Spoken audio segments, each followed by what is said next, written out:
السلام علیکم ورحمۃ اللہ وبرکاتہ۔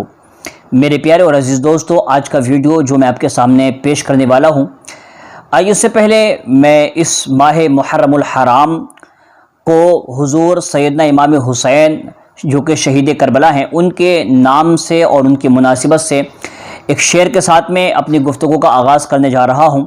شاہ ہست حسین بادشاہ است حسین، دین ہست حسین دی پناہ ہست حسین، سرداد ندا دست در دست یزید، حقا کے بنائے لا الہ ہست حسین۔ اور ایک اور شعر میں کہتا ہوں کہ دیکھیے، اسلام تھا، اسلام ہے، اسلام رہے گا، قرآن تھا، قرآن ہے اور قرآن رہے گا، اسلام کی گردن پر حسین ابن علی کا احسان تھا، احسان ہے، احسان رہے گا۔ دیکھیے، آج میں جس ٹاپک پر آپ کے سامنے گفتگو کرنے والا ہوں وہ یہ ہے کہ آج کل جو مروجہ تعزیہ داری ہے اس کے تعلق سے کہ امروہہ کا ایک میں سمجھتا ہوں بے وقوف، جاہل مطلق اور بہت ہی بے وقوف قسم کا آدمی ہے۔ میں نے اس کا ویڈیو دیکھا کہ وہ کیا کہہ رہا ہے۔ اس نے کہا کہ مروجہ تعزیہ داری یعنی جائز ہے، اس میں کوئی بھی پرابلم نہیں ہے۔ پھر اس نے قرآن پاک کی ایک آیت پڑھی اور کہا وَمَن يُعَظِّمْ شَعَائِرَ اللَّهِ فَإِنَّهَا مِن تَقْوَى الْقُلُوبِ۔ تعزیے کو دیکھ کر کے امام حسین کی یاد آتی ہے، اس نے یہ کہا اس لیے شاعر اللہ ہے، اس نے اس کو شاعر اللہ کہا۔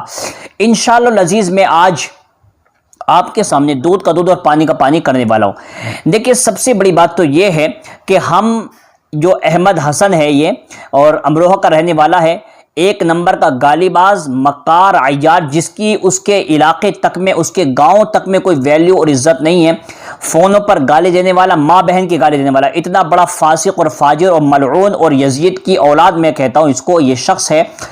اس نے بہت ساری باتیں کہی ہیں، انشاءاللہ میں یکے بعد دیگرے سارے سوالات کے جواب آپ کے سامنے پیش کرنے والا ہوں۔ دیکھیے، سب سے پہلا جو اس نے کہا کہ تعزیہ جائز ہے کیونکہ وہ کیا ہے، شاعر اللہ ہے۔ اب ہم دیکھیے قرآن سے پوچھنا چاہتے ہیں کہ یہ بتاؤ کہ اے قرآن یہ بتا کہ آخر شاعر اللہ ہے کیا؟ تو قرآن مجید فرقان حمید برہان رشید میں اللہ تبارک و تعالیٰ ارشاد فرماتا ان الصفا والمروہ من شعائر اللہ، یعنی صفا اور مروہ یہ شاعر اللہ ہیں۔ اب ہم دیکھیں گے شاعر اللہ بنے کیسے۔ جب تک حضرت ہاجرہ حضرت اسماعیل علیہ السلام کے لیے پانی لینے کے لیے نہیں دوڑی تھی تو اس سے پہلے یہ شاعر اللہ نہیں تھا۔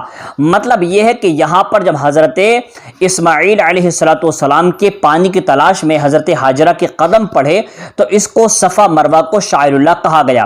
ایک بات اس کے علاوہ یعنی جہاں پر اللہ کے ولیوں کے مزارات ہیں ان کے جسم اقدس کو وہاں پر جو ہے مدفون کیا گیا، تو یہ تمام کے تمام شاعر اللہ ہیں۔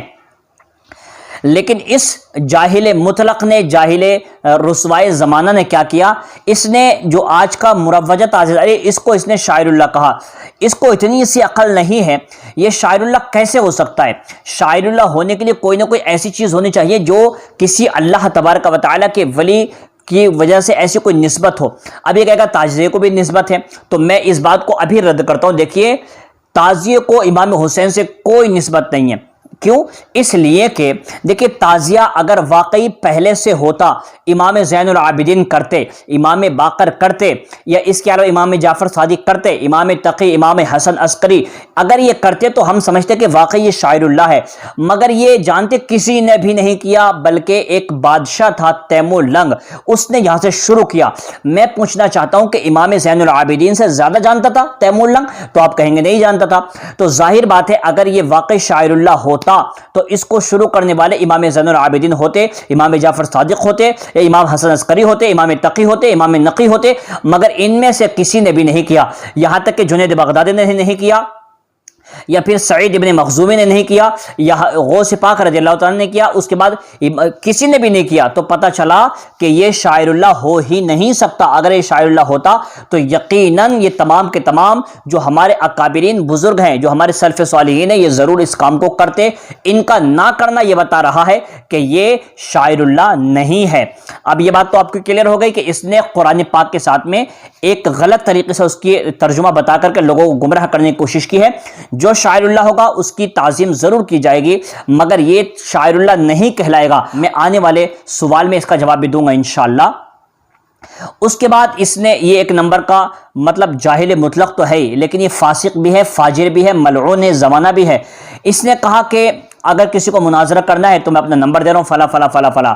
دیکھ میں آپ کو ایک بات بتاؤں، آپ بڑی اطمینان سے میری بات کو سماعت فرمائے۔ آپ کے محلے میں اگر کوئی ایسا شخص ہو جو کہ سب کو گالیاں دیتا ہو، گالیاں ایسی گندی گندی گلیز گالیاں، مطلب اگر کوئی جاہل آپ کے محلے میں گالی دینے والا ہو اور پھر کبھی آپ کا اس سے مقابلہ ہو جائے تو آپ کیا کریں گے؟ آپ فوراً وہاں سے کہیں گے بھئی یہ تو جاہل آدمی ہے، بہت بڑا جاہل ہے، گالیاں دیتا، تو آپ کیا کریں گے؟ اپنا راستہ بدل کر وہاں سے نکل جائیں گے۔ تو اسی وجہ سے جو یہ ایک جاہل آدمی ہے یہ کیا کر رہا ہے؟ سب کو چیلنج کرتا، تم آ جاؤ تم آ جاؤ۔ تو اس کے کچھ چیلے ہیں، وہ یہ سمجھتے ہیں کہ اس کے مقابلے کوئی نہیں آ رہا اور یہ بہت بڑا عالم ہے۔ میں آپ کو بتا دوں، جس کو قرآن پاک کی تفسیر معلوم نہ ہو، ایسا آدمی عالم ہو سکتا ہے؟ تو اس بندے نے نمبر دے کر کے گویا کہ اپنے آپ کو کہتا ہے، اس نے کئی بیان میں اپنے کئی کال ریکارڈنگ میں کہا کہ میں بہت بڑا گنڈا ہوں۔ تو یہ مولوی تو ہے نہیں، یہ ہے بہت بڑا گنڈا، بہت بڑا جاہل۔ تو یہ شخص جو ہے کہتا میرا نمبر لو، مجھ سے بات کرو۔ لیکن ہمارے جو عالم ہے نا، ہمارے عالم جو چپل پہنتے نا، جوتی پہنتے، اس جوتی سے جو گرد نکلتی ہے وہ گرد کے ذرے کے برابر بھی یہ شخص نہیں ہے جو اپنے آپ کو مقابلہ کرتا ہے ان بڑے بڑے عالم سے۔ وہ جانتے ہیں کہ ہم ایسے جاہل سے کیا بات کریں جو 1 منٹ تو بات کرتا ہے سکون سے، اس کے 1 منٹ کے فوراً بعد ہی گالی گلوچ شروع کر دیتا، دوسرے منٹ میں ماں بہن کی گالی شروع کر دیتا۔ بتائیے تو ایسا آدمی عالم ہو سکتا ہے؟ کبھی نہیں ہو سکتا۔ تو آپ کہیں گے پھر یہ کون ہے؟ تو میں کہوں گا یہ ہے امیر معاویہ کو گالی دینے والا جہنم کا کتا۔ اس لیے کہ جو علامہ قاضی عیاض کی کتاب ہے شفا شریف، تو اس کی جو شرح ہے نسیم الریاض، اس کے اندر علامہ نسیم الدین خفاجی رحمۃ اللہ تعالی نے فرمایا وَمَن يَكُونُ يَطْعَنُ فِي مُعَاوِيَةَ فَذَاكَ من کلاب الحاویہ، یعنی وہ شخص جہنم کے کتوں میں سے کتا ہے۔ تو آپ یہ سمجھ لیں یہ کہ یہ بھونکنے والا ایک کتا ہے، اس لیے ہمیشہ اکثر و بیشتر گالیاں دیتا رہتا ہے۔ یہ بات بھی آپ کو پتہ چل گئی۔ اس کے بعد اس نے کہا کہ ڈاکٹر حسن وارثی اور سرور چشتی کو پریشان کرتے ہیں۔ پریشان نہیں کرتے، ان لوگوں نے جب سے امیر معاویہ کی شان میں گستاخی کی ہے تب سے لوگ ان کے خلاف ہو گئے، کیونکہ کوئی بھی صحابی کو گالی دے ہی نہیں سکتا۔ اگر وہ شیعہ ہوگا تو گالی دے سکتا ہے، لیکن کوئی بھی سنی امیر معاویہ کو گالی نہیں دے سکتا، کیونکہ آپ کاتب وحی ہیں۔ آپ کے حق میں حضور نبی کریم صلی اللہ علیہ وسلم نے دعا فرمائی ہے۔ آپ یہاں تک کہ جو ہمارے آقا صلی اللہ علیہ وسلم کی پیاری بیوی ہیں ان کے آپ بھائی ہیں، اتنا بڑا مرتبہ ہے، اس لیے لوگ ان کا رد کرتے ہیں۔ اور حسن وارثی 1 نمبر کا جاہل آدمی ہے۔ اب دیکھیے امیر معاویہ کی جب سے ان لوگوں نے توہین کیا تب سے ان کا رد ہو رہا ہے، اور انشاءاللہ جب تک یہ اپنی غلطیوں کا اعتراف نہیں کریں گے تب تک ان کا رد ہوتا ہی رہے گا۔ اس بیوقوف آدمی نے کہا کہ اگر ہم لوگ تعزیہ نہ نکالیں تو لوگ کہیں گے یار بھائی لوگ تعزیہ نہیں نکالیں گے تو لوگ امام حسین کو بھول جائیں گے، وہ کہیں گے یوم عاشورہ کے دن کیا ہوا تھا، لوگ ساری چیزیں بھول جائیں گے۔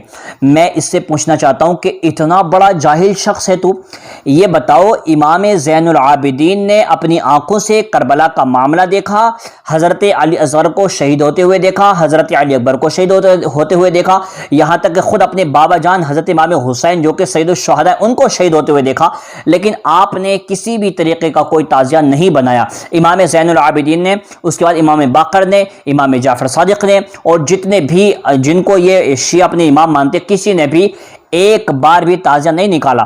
میں اب یہی پوچھنا چاہتا ہوں جب اس وقت سے لے کر اور تیمور لنگ کے زمانے تک کوئی امام حسین کو نہیں بھولا تو اب کیسے بھول سکتا ہے؟ ان کی مجالسیں کرو، ان کے نام کے سبیل لگاؤ، جتنا ہو سکے صدقہ خیرات کرو، اور ہمیں یوم عاشورہ کی رات میں نوافل پڑھنے چاہیے، قرآن پاک کی تلاوت کرنی چاہیے، روزے رکھنے چاہیے، اور امام حسین رضی اللہ تعالیٰ کی اگر یاد میں آپ اپنی آنکھ سے ایک آنسو بہا دیں تو میں سمجھتا ہوں یہ ایک آنسو جو آپ کی آنکھ سے امام حسین یا پھر اہل بیت اطہار کے جتنے لوگ شہید ہوئے تھے 72 شہیدان کربلا کی یاد میں، اگر آپ کی آنکھوں سے آنسو بہتا ہے، میں کہتا ہوں یقیناً انشاءاللہ آپ کی بخشش کی ضمانت بن جائے گا وہ آنسو۔ تو یہ کام تو ہم کریں گے انشاءاللہ العزیز، لیکن ایسے جاہل مطلق جہاں پر ڈی جے بج رہے ہو، جہاں پر عورتیں اور مرد ایک ساتھ اختلاط میں ہو، اور وہاں پر یہ کہتا کہ جانا جائز ہے اور سب کچھ بالکل جائز ہے، تعزیہ نکالنا جائز ہے۔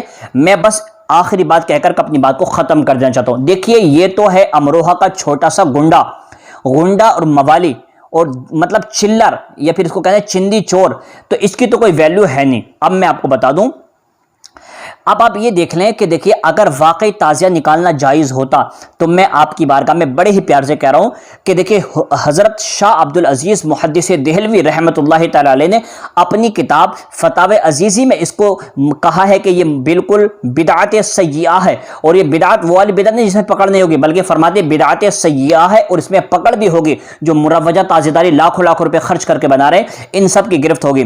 اور اس کے بعد یہ تو ہو گئے شاہ عبد العزیز محدث دہلوی، اس کے بعد باری آتی ہے میرے آقا نعمت، دریائے رحمت، کنز الکرامت، جبل الاستقامت، غواص بحر معرفت، امام عشق و محبت سیدی سرکار اعلی حضرت امام احمد رضا خان فاضل بریلوی علیہ رحمت رضوان۔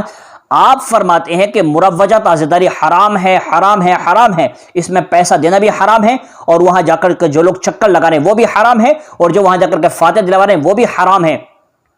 بس اتنی گنجائش ہے، کان کھول کر کے سن لیں، بس اتنی گنجائش ہے کہ جس طریقے سے کعبۃ اللہ کی تصویر ہم اپنے گھر میں رکھتے ہیں، یا پھر کعبے کو کسی شکل میں بنا کر اپنے گھر میں رکھ لیں، یا حضور نبی کریم صلی اللہ علیہ وسلم کا جو روزہ ہے اس کی کوئی تصویر بنا کر گھر میں رکھ لیں، یا اس کا کوئی اس کے ٹائپ کا کوئی جو ہے نقشہ بنا کر رکھ لیں، تو اس کی جیسے زیارت جائز ہے، ایسے ہی حضرت امام حسین کے مزار کی جو ہے تصویر رکھنا اپنے گھر میں بالکل جائز ہے، اس میں کوئی پرابلم نہیں ہے۔ مگر آج کل جو ہے مروجہ تازہ داری ہو رہی ہے یہ کہیں سے کہیں تک جائز نہیں ہے۔